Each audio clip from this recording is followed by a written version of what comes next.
It's the Let's Go Eat and Drink Show with hosts Jimmy Santangelo and Bill Allred.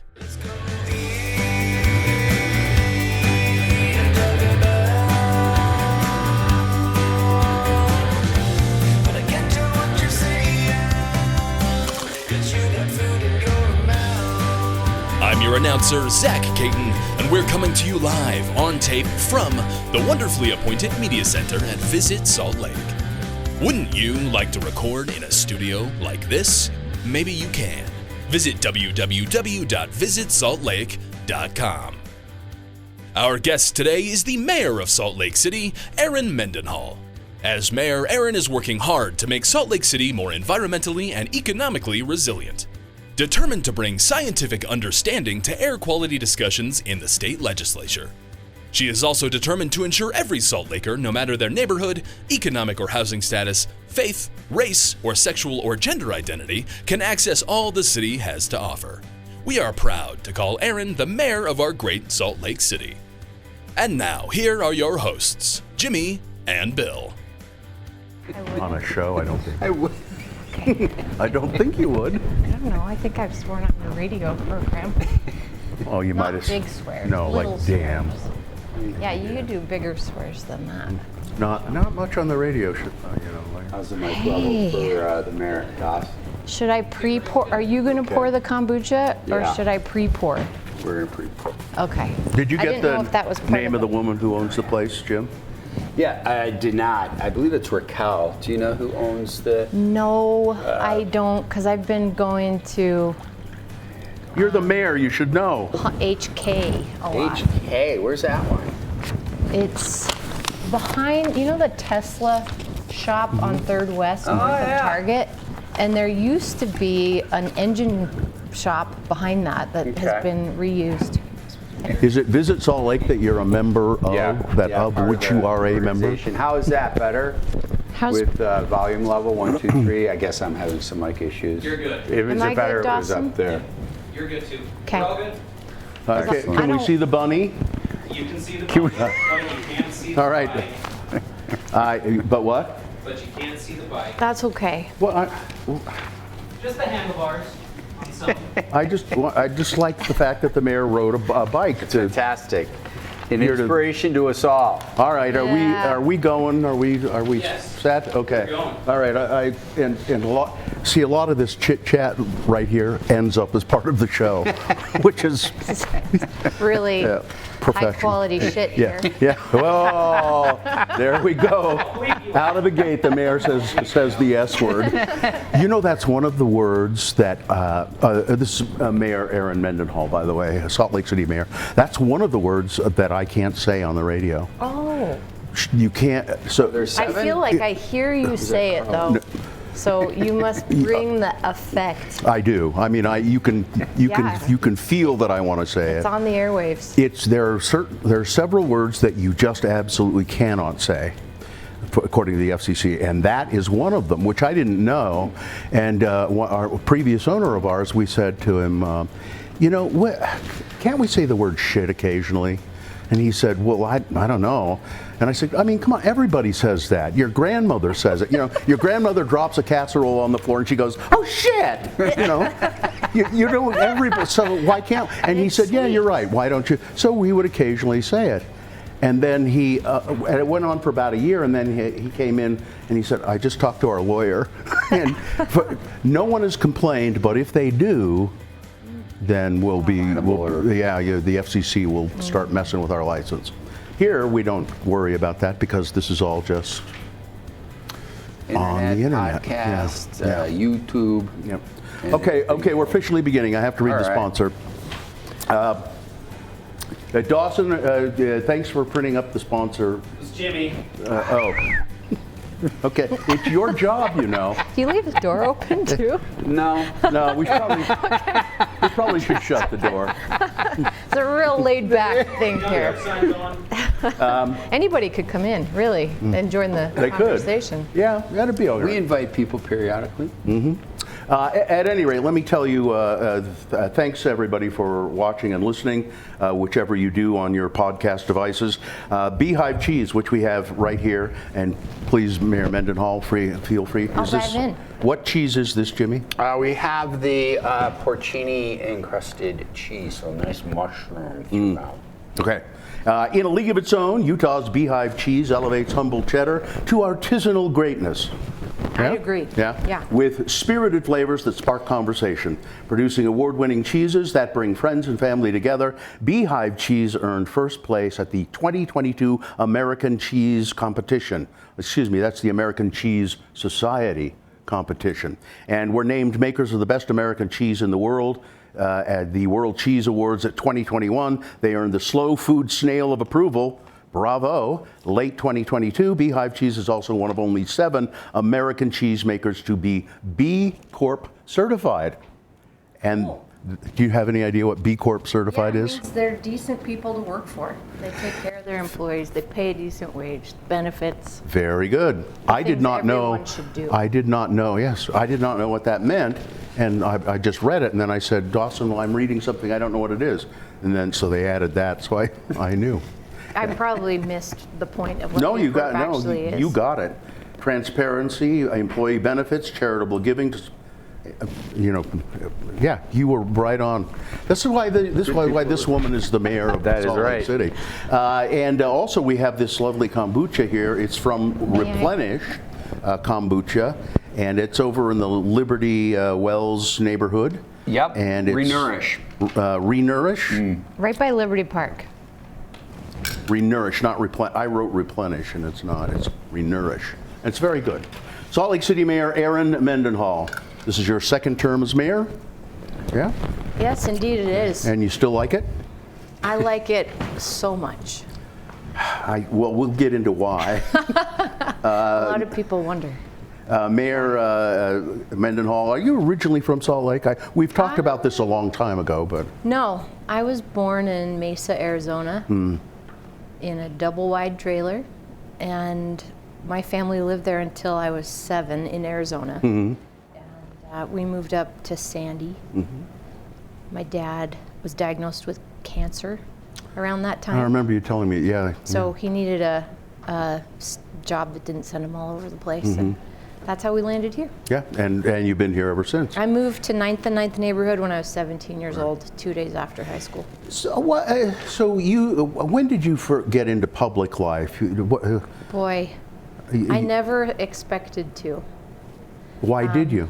Because I was upset about air quality, pollution, and I felt like I either had to leave or do something about it. And I didn't quite know how I wanted to do something about it. I didn't have any training in either activism or nonprofit work or air quality, so I started volunteering.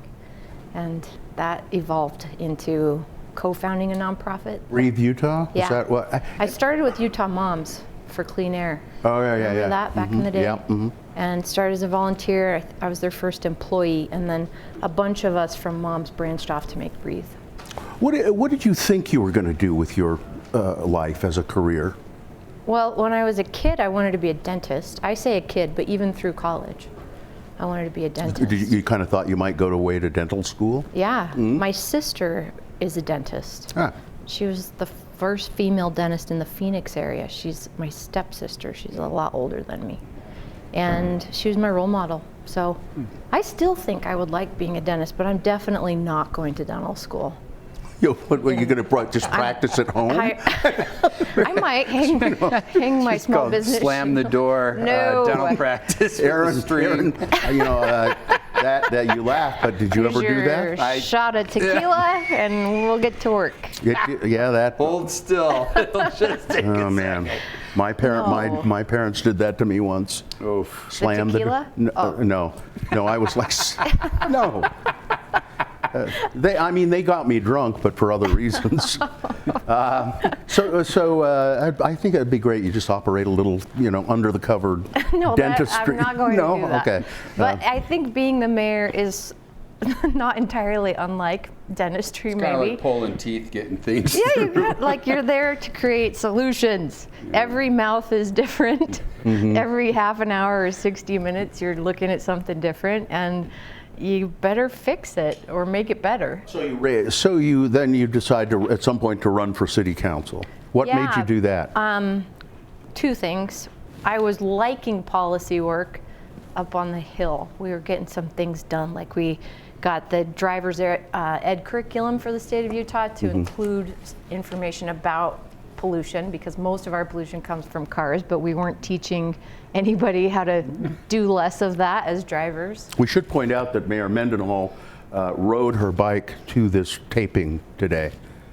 She has a nice an electric bike, very nice bike. It was a game changer because I don't show up sweaty. Yeah, they make a big difference. Yeah.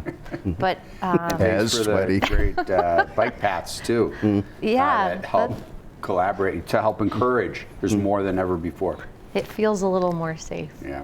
So anyway, you run for what was there any one issue that made you run for city council, or was it air quality? It's still air quality, for sure. But the thing that pushed me over, I learned later that I'm not unlike a lot of women in Utah. There's been a lot of research about this, but I had to be asked like 7 times to run. I said no 6 times. The 7th time I said yes. And turns out that's pretty typical for women. Did you? Was it an easy race? Did you win handily, or? I didn't feel like it was an easy race, and there was some good competition from somebody who's now my friend, Bill Davis. But I won handily. And the thing that pushed me into saying yes was that Jill Love. I don't know if you remember Jill. I've just hired her, and she's the chief administrative officer. For I do. Yeah. She was on the council for many terms, and she wasn't going to run again. And it was Ralph Becker as the mayor, who I liked. Ralph was a nice guy. And everybody else was a man. So male in the mayor's office and 6 council members who were male. And I thought, I do not want to live in a city that is completely run by men. And that's what pushed me into saying yes. And served on the council for 2 terms. Well, I got elected 2 terms, and then halfway through my 2nd term, so 6 years, then I ran for mayor, and that was 2019, and I've been doing this since 2020. So it's pretty uneventful. Who was your first opponent? Thanks, I appreciate that. Who was your worldwide pandemic ripped through within months? Easy sailing. Easy sailing. That was simple, yeah. Well, there was nobody downtown to have to deal with anything, and there were which their caused upsides. other challenges. Yes. Who did you beat the first time? You mean for council? For mayor. Mayor? Yeah. I beat Luz Escamilla. Oh yeah. And then Rocky. She ran a great race. And then Rocky Anderson. This is true. Yeah. I don't know. We won't get into Rocky. You want to go there? I don't want to get into Rocky Anderson. No. I personally like Rocky Anderson. I've had very many nice conversations with him, and his heart is in the right place. I think he does come across a little gruff sometimes, but that's it. So you're still enjoying the job. Let's talk about some of the specific things that you've been working on that I am interested in personally, and that's the ballpark neighborhood. Oh, yeah. What in the hell is going on with that? And what are we going to do with that stadium? Big things are going on with that. So for the last 15 months or so, we had made that announcement, rather Larry H. Miller made the announcement about the bees leaving in January of 23. And since that time, we've been doing community-led engagement to figure out how do we want to develop this, what are our guiding principles around it.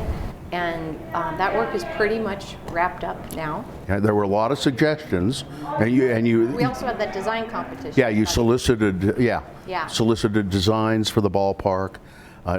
Can you tell us what's been settled on? No, it hasn't been settled. Okay. Because we need the purpose with the design competition was to say, let's cast this net as high as you can imagine. What could happen here next? None of it was ever going to be binding. But we wanted to get the juices flowing about what the potential was for 13.5 acres, which is a huge amount of land in a built-out city, and on a site that's been playing baseball for over a century.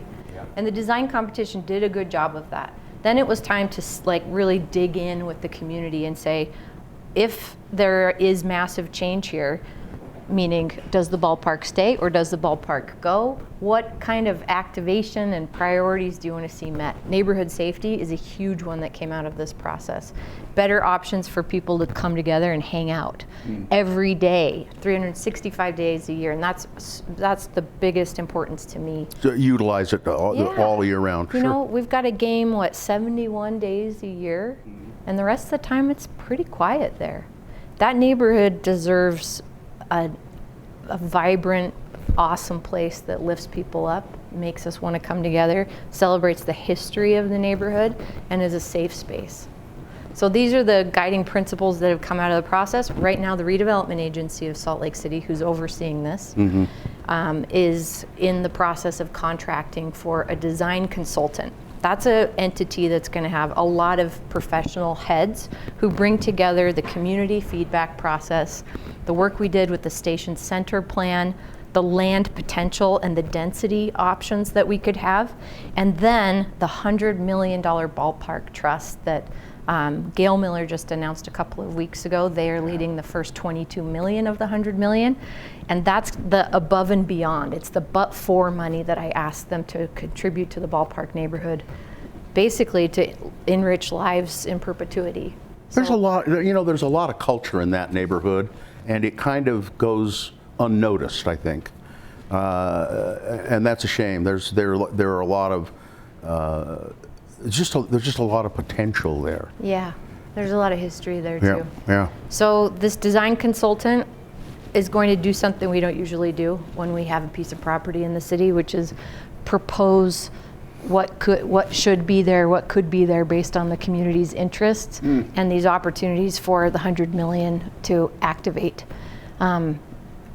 What is going to be designed ultimately will come down to whether or not there's a ballpark stadium there, and we don't know that yet, but we should know within the next year. How do you feel about the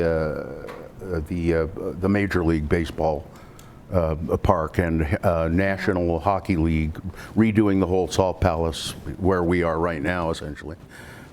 Well, Major League Baseball and National Hockey League, hell yeah. This is a leveling up for our city, and we're ready for it. We've been in the process since 2020, when I came into office, of doubling our downtown population. We're going to be 10,000 residents in the downtown core by the first quarter of next year. We had the strongest downtown recovery in the nation coming out of the pandemic. We held that for about 8 months. We're still way up there at the top. Our economy has flipped now. We used to be all about office. The economic engine of Salt Lake City was 9 to 5. It was people coming to work and going home. Yeah. And now that is the minority, and we have outpaced that with entertainment, people shopping, bars and restaurants. More people living downtown now? Yes, so we'll hit 10,000 by next year, and we've been hovering between 4,000 and 4,900 for decades. You see the conversion of office space to residential space happening downtown, and high towers going up that are new residential happening. We're more cranes hovering over the city than, and it's just astonishing. Yeah. It's a national bird now, the crane. The crane. Well, I'd rather be in this position any day than in a city of decline. No, absolutely. And it's so we're leveling up, and I think Major League sports are symbolic, sort of. We're not doing it so we can get those kind of new anchors, but it's appropriate for a city like ours. How are you getting along with the legislature these days? That's always been a major, I think, distinction of my style as a mayor from many of our mayors, not all in our past, but this is my 11th year in City Hall, and I was on the council during the Becker administration last couple of years and Biskupski administration. I've seen as a resident in the years before that, opportunities go right past us, and that should have been here in Salt Lake City. Because the mayor of Salt Lake City, which is the capital city, butts heads with the legislature, and the legislature gets pissed off, and Punishment is long. and then they say, we'll show you, mayor, whoever you are, Yep. we'll show you, Yeah. you can't mess with the Utah State Legislature. Yeah. And I don't think that's going to change. How we engage is what we can control. Yeah. I don't think their appetite for potential pain here in the city is diminished, but how we engage determines a lot of that. So I've always said, and I think I've held really true to that I'm going to stay at the table. I'm not going to get up and walk away. We can't afford to do that. Yeah. And I'd rather make some progress than just get a damn headline, because it does not help us in the long run. So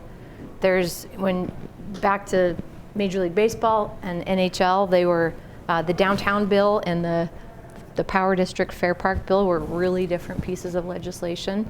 We worked very hard on both of those. I could take them apart from a policy perspective, but ultimately I'm so grateful that the path for those teams, should they come here to Utah, leads to Salt Lake City. You'd like to take it apart and explain all the You bits can and tell pieces I of it, want wouldn't to. you? But then that But would I'll just have bore the some hell out of us. kombucha Yeah, instead. it'd just bore the hell out of us. Oh, so we'd don't all wanna- understand it quite well, because it's fantastic. That's Maybe that's another podcast. That's what you like to do. Yeah, I like to know the details, which is not necessarily easy with this job. There's a lot going on. Are you wonky? Is that what we would I say? am a little wonky. Yeah. Yes. What is? I guess the overall complexion. That's not the best I'm a word to use. wonky donkey. What? Did you get that? Democrat. Remember? Yeah. Did you see that Wonky Donkey book? Oh though? yeah. It's hilarious. The wonky donkey. I just yeah. And the Oh, I thought you meant Democrat. I did. Oh, okay. I did. the complexion isn't the right word. The Utah is becoming more secular, and Salt Lake City is becoming more, Diverse. bluer and more rainbowy. And is that a progress that you like? Oh yeah. Yeah. I mean, I don't know your stories, but I bet there's a similar thread between most of us. That, I moved downtown, as I mentioned to you, 2 days after I graduated high school, because I felt like I could be me here. And in the suburbs, I didn't feel that way. And we come, whether it's the story of the person who came to ski for 6 months 30 years ago and has never left, or Many of them. people who came to work for the Yeah. Olympics in 2002. There's just something about this place that it attracts people who want to be authentic and live in a place that really values community and being different from one another. And I think it's no wonder in a region like we are in that we end up attracting and growing more diversity than you might expect as an outsider from the state of Utah. Right now, is there one maybe overarching problem that you see that's just kind of looms over the city that Ooh, yeah. that you really just feel Yes, we've got to literally. fix it? We've got to fix it somewhere. Literally and figuratively looming is the Great Salt Lake potential collapse. The catastrophe that would be for us as a community, people living and breathing, it's just unimaginable. And it's imminent if it isn't corrected. So I do think. The city can't do a lot about that. I mean, they can. I remember you've talked about wastewater, getting some of that that the city produces, getting some of that back to the lake, and I know you've worked. But 13 billion gallons. Yeah. Yeah, so I'll paint a quick picture. In the drainage basin that is the water that ultimately could flow or does flow to the Great Salt Lake, of all of that water, cities account for about 9% total. The rest of it, the vast majority of it, as you know, is for agriculture. So of the 9% that goes to cities, our city is a piece of that. And so, yeah, it's important. It's very important. It's definitely not the majority of things. But we just completed a year-long audit of all of our systems. We got a lot of parks, buildings, airport, and spaces that we wanted to know, are there major efficiency upgrades we could make? And you're going to see the proposals for many of those in just a couple months when I announce my budget to the City Council. One of those that we knew we could do is take advantage of a new piece of state legislation a couple years ago that allows us to permanently dedicate the 13 billion gallons of water that comes out of our water treatment facility to the lake. And it's important because in a place like Salt Lake that's growing so much, or maybe especially in our warehouse area, there's a lot of technologies that otherwise we would want, like chip manufacturing, but that use so much water, it's not possible, it doesn't make sense, it wouldn't be ethical for us to do that. And yet, there I think was always that possibility, back to our friends at the legislature, that they could have a company that wants to come here, needs a ton of water, and say, Salt Lake City's pumping this water to the lake, we're going to make you dedicate it to industry. And we don't want something like that to happen. That is a hypothetical, but I don't think it's a far reach. Let me make a proposal about the name of the city. Now you are we renaming? Well, yeah, I'd like to, and here's my proposal. I mean, you finally got me on board with the new city flag. Thank you. Yes, I'm. Oh my God! I was kind of not liking it. You were kind of not. Yeah, but I'm on board with it, and I really like the new Utah state flag as well. I think they're both great.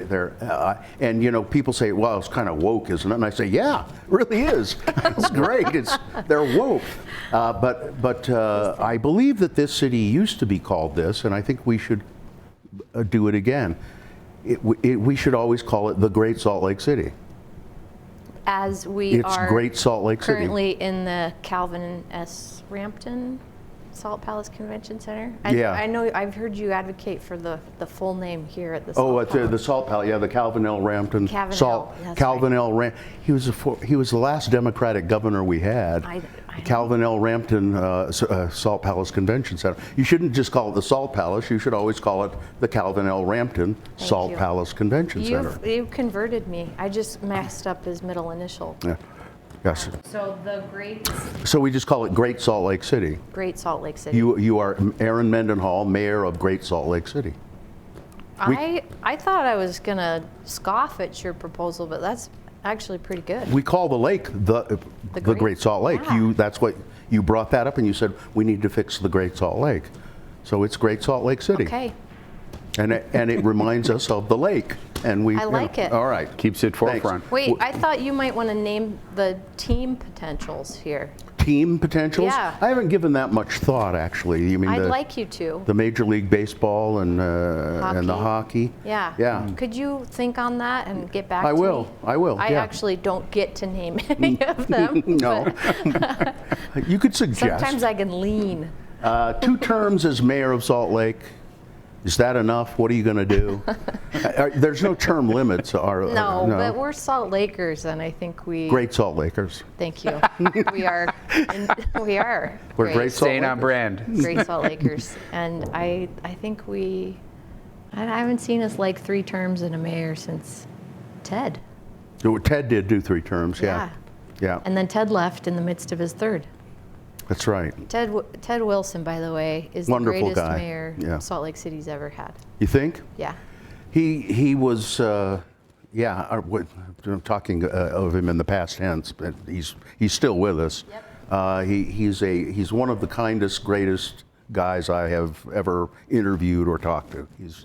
He's just super. He's a great person. Yeah. We don't have a center named after him, but we should. I agree. Maybe the new hockey arena, the Ted Wilson. Anyway, I'll say that 8 years, 2 terms is a long time in some sense, but for the scale of transformation that we have at our fingertips right now, projects like the Green Loop that I want to see happen. I was going to bring that up. It's a fascinating idea. Did you model that on something else somewhere? Yeah, like all of Europe.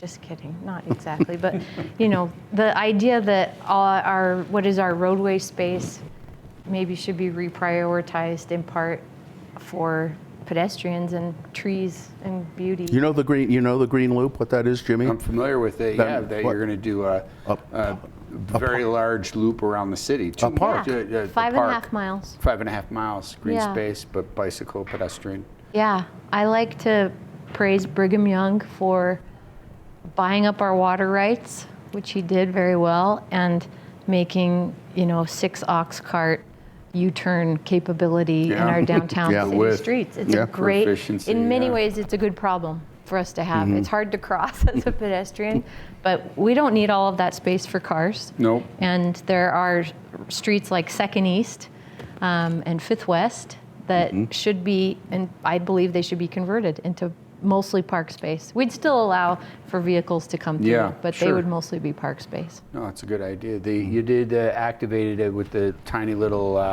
last year, the pop-up. Yeah. That was great. Thanks. That was great. It I had was a coffee great. sitting against one of them last year. Yeah. I do a lot of walking in downtown, so it was nice. Jimmy, do you have, before we, how long have we been? We're good. Do you want to do any news? Shall I do the splash of news? We usually have Jimmy do he finds these odd little stories about drinking and Fun. and eating and and such. All right, splash of news. Just 2 quick stories here. In the ever wonder portion of the news, ever wonder what the difference between a rocks glass and an old-fashioned glass is? The rocks and old-fashioned glass serve similar purposes. Both are short glasses meant for holding neat pours, or a spirit with an ice cube or 2, or a cocktail such as a Sazerac, and yes, of course, the old-fashioned. Here's where both glasses perform this job well, though there are key differences. The old-fashioned glass is smaller, served with a single ice cube, thicker base to then hold up for muddling. And you designed, the glass was designed for the drink to be built in the glass. So you're not using a cocktail shaker or a mixing glass. You're building everything right in there.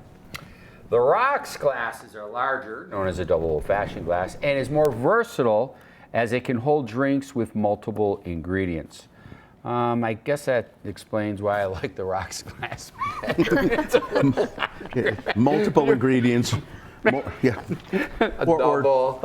Or just the same ingredient tripled or tripled, yeah. How do you make your old-fashioned? So rather than the sugar cube and bitters, I do break it down to turbinado sugar, simple syrup, and I do a mixing there. Not a lot of muddling, but more expressing of the orange, keeping it cleaner. And I do a stir down and then a strain, so it's nice and clean, so the flavors come about. What bitter do you like? I'm just either Scrappy's Orange Bitter or Angostura if I have it. I'm not, And it's beautiful that we have so many bitters companies right here. Yeah. My favorite is one of those. Which one? Do you do the walnut bitters lab? No, it's Bitters Lab, but their aromatic bitters are so good. The menthol, They the transform an old-fashioned. Okay. Learning cocktails. I like Angostura only because I remember it from my childhood. My mother would use, she'd have half a grapefruit and sprinkle Angostura bitters all over the grapefruit. I'm gonna try that. It's very good. Maybe she put a little sprinkle of sugar and then Angostura, and then eat the grapefruit. That was great. That's delicious. I think old-fashioned making is kind of like taco salad. There's an art to it. Well, everybody does their own way. Yeah. You got your own. I make Manhattans, and it's and I shake them. You say you're not supposed to do that, but I like them really cold. Sure. So I do them in a shaker. Yeah, it's a 2-to-1 ratio. And then you have to buy the Luxardo cherries. You know the Luxardo cherries. Yes. Yes. Have to have those around. Give me that stemmed cherry and water. That goes on a banana split. Yeah. Well, that's when we first met online. It was during COVID, and I was doing a lot of virtual tastings. Not that you attended this tasting, but I created the Manhattan Cocktail Taste of History. And I walked people through 90-minute orating history of the 150-year history of the Manhattan cocktail from pre-Prohibition, during Prohibition, in modern day. And we actually launched that over the Airbnb experience. And I was doing this, I only did it like 18 times, but I only did it to people in the United States once. Everybody was in Europe, Spain, Northern Europe, London. And it was a blast to be able to not only keep myself busy, but engage with people over a passionate topic. And I want to take it, do it again. Now we've brought it in person, and we perform it quite often, but I'll reach out to you. WineAcademyofUtah.com. That's right. That's where you'll find all of that Jimmy stuff, which he does very well. All right, is that about it? Do you have any idea that you would like to have a higher political office than mayor of Great Salt Lake? You know, I'm a Democrat, and in this Pretty state, hard. Yeah. I think I have the best job for a Democrat in the state of Utah. So I'm really satisfied. I'm happy. I feel bad for those Democrats up on the Hill.